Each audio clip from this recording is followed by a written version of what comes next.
I recently shot some Flic Film Elektra 100 out in the Mojave Desert along Route 66. Elektra 100 is Respooled Kodak Aerocolor IV. It's originally designed for aerial reconnaissance and mapping.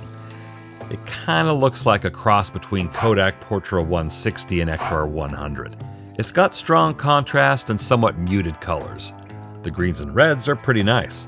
And it's very fine grain. It should look nice in the harsh desert. What's really weird about this film is its base. It's almost clear. Because of this, some labs may have an issue scanning it. I scanned it with a mirrorless camera. Here is a negative side by side with Kodak Ektar. Now, since it's a thin film base that's been respooled, it's susceptible to light piping, where light travels up the film leader and affects the first and last few frames. Because of this, it's recommended to load the film in subdued light conditions. Son of a bitch!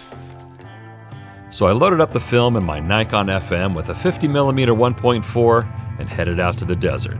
First stop, Daggett.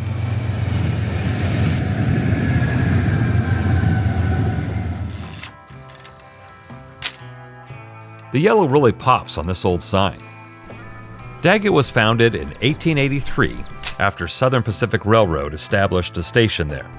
It was also the southern end of the 20 mule team runs from Death Valley.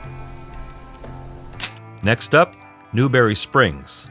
But first, we're going to take a bit of a detour.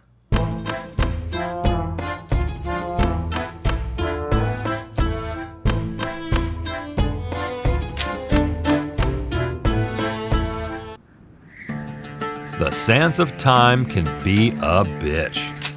A few decades ago, homes were constructed near the dry bed of the Mojave River, which is prone to shifting sands and wind erosion. Over time, prevailing westerly winds caused the sand to accumulate around these structures.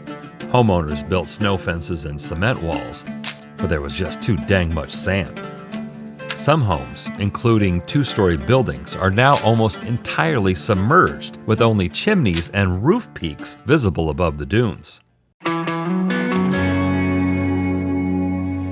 Back to Route 66. The Bagdad Café and Henning's Motel were used in the 1987 film Bagdad Café.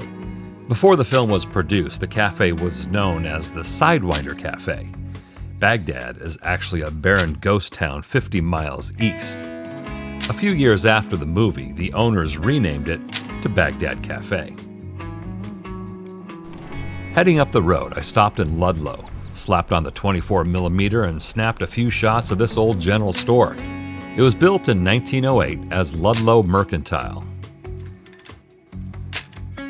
At this point, I was chasing daylight and I still wanted to get to Amboy for this. The centerpiece of Amboy is Roy's Motel and Cafe, with its towering 1950s-era boomerang neon sign. Although the motel is abandoned and the cafe is a gift shop, you can still fill up here.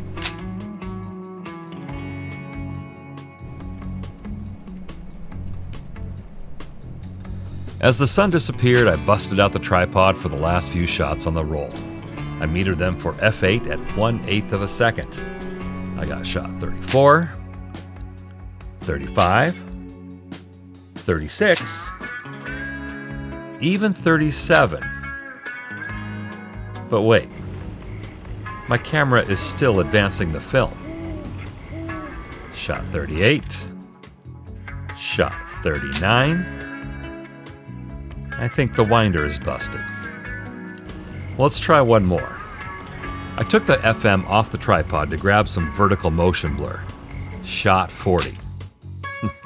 The most compelling shot on the roll. And then the film would not advance. Everything worked out just fine.